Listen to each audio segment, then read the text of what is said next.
Nikolas Khamenia is a four-star power forward, 6'8", 215 pounds, the 34th rated player in the country on the 24/7 composite. We briefly talked about Khamenia yesterday because he was on the FIBA team, the Team USA U18 team, and he was in the mix. I wouldn't say he was one of the best players on the team there or had the best week showing out, but you could kind of see some of the upside. You could see the fluidity. You could see the offensive stuff that he brings to the table as a four-man. And we're talking about him today because he has some new offers, Carter. Offers have been flying in. Oregon, Michigan, Tennessee, and Louisville have all offered Nikolas Khamenia in the last 24 hours, or at least their offers have been made public, and Khamenia himself is tweeting them out in the last 24 hours. We guessed that he would be a Gonzaga big because he feels like a Gonzaga big, and he's from California, West Coast kid. A lot of East Coast teams coming into the mix for Khamenia here. What's your breakdown of Khamenia, his game, and maybe where his recruitment is at right now? I think he's a player that people might overlook just given like I don't know whether it's name, stature, honestly, even if it's not his fault, like maybe because of his haircut, people maybe look over him a little bit. But like you can't argue with the fact that this kid was basically the engine or him and Trent Perry were two of the better players on last year's team for Harvard Westlake. And people who don't know, Harvard Westlake is one of like probably one of the more renowned schools in California high school basketball. Like they play in the top division, they play the best schools. He averaged 15.6 rebounds, 4 assists for that team, which was the number one ranked team in Southern California. He then went on to play McKern, Georgia school at the Hoop Hall. McKern's a really good school as well, where Sharif Cooper, Isaiah Coro went, really good basketball school. Ace Bailey was on that team as well. He had 21 points in that game on national television in a win. So like this kid is a gamer. He's a hooper. I think he gets overlooked a little bit for maybe reasons that don't even make sense. But like I think the tape speaks for itself. He's a hard worker. I think his body matches up to it being like productive as well. Um, I I, I found myself being like, okay, who is this kid when he was first on the U18 team? But then once I started kind of looking into it more, I was like, I see why a lot of schools are after this guy. Like it makes sense why Hubert Davises of the world are calling him. Yeah, it does. He was trending to North Carolina before this flurry of offers came in the last day. That was like the last school that had offered, and it was a big deal. There was some promotion around it.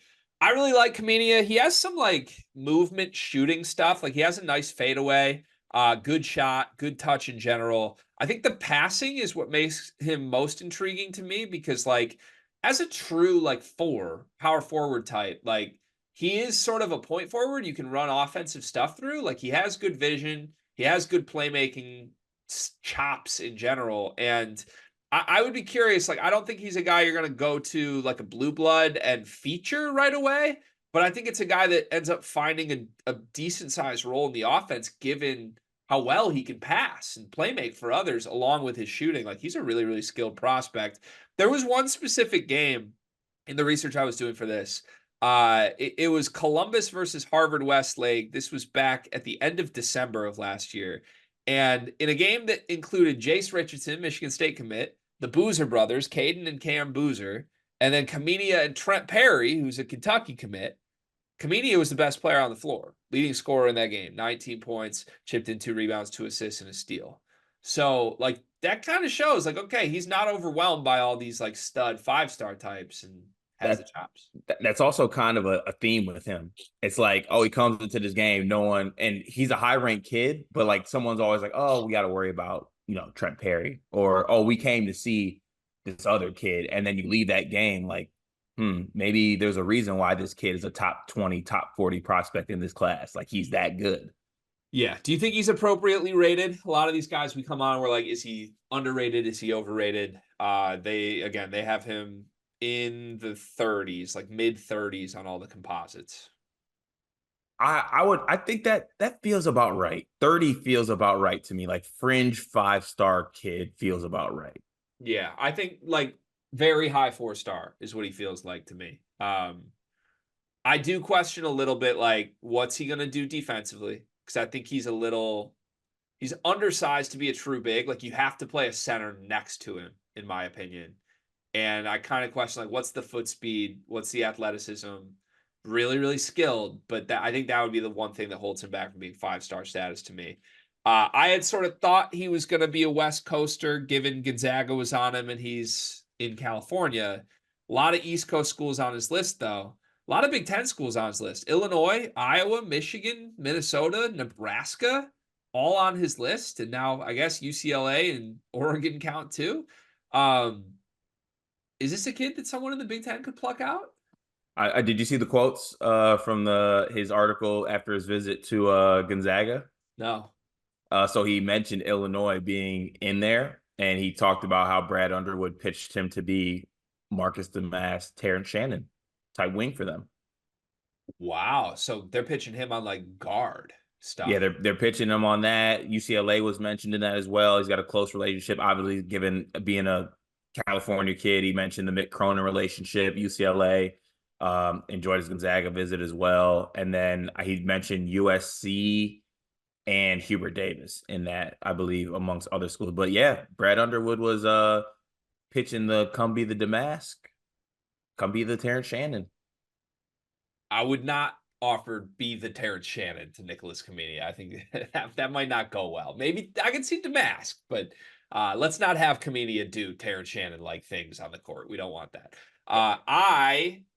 I think you said it the other day. He just looks and feels like a Gonzaga kid. Dare I say something, Cart? Hasn't my head coach had success with a recent archetype lately? Dusty? From a roster building, like who has Dusty been landing a lot of lately? Whites? A lot of white bigs that can shoot, skilled forward types.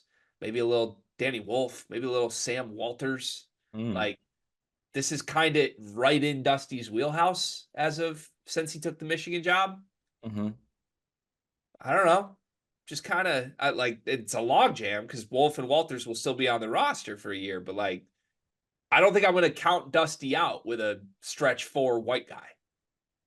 I mean, yeah, Harvard Westlake, good academic school too, so we don't have to worry about that nonsense.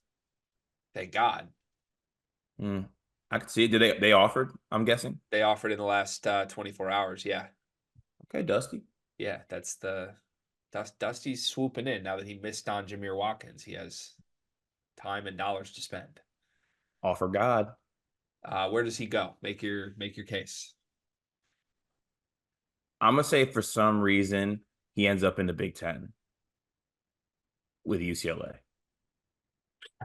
Okay. I'm going to stick on Gonzaga, but I think Michigan has a very real shot here. I really, really do. We'll see. The NBA draft is coming up, and I've got something awesome for you. We are partnering with the people at NBA 2K Lab. NBA 2K is the best video game on earth. The people at 2K Lab are making some awesome stuff to make that game even more fun, and they just launched their 2024 NBA Draft Simulator, where you can find the official Sleepers Media big board. We ranked our top 75 players in this draft class. Me, Carter, Brian Ralph, Riley Davis. We did it together, and it is featured on the 2K Lab NBA Draft Simulator. You can take control of any team in the draft, play GM with just one click, and see our entire rankings before these videos even come out. Check out the link in the description of this video to try out the draft sim for yourself, and you can find more mini games at nba2klab.com/NBA-mini-games.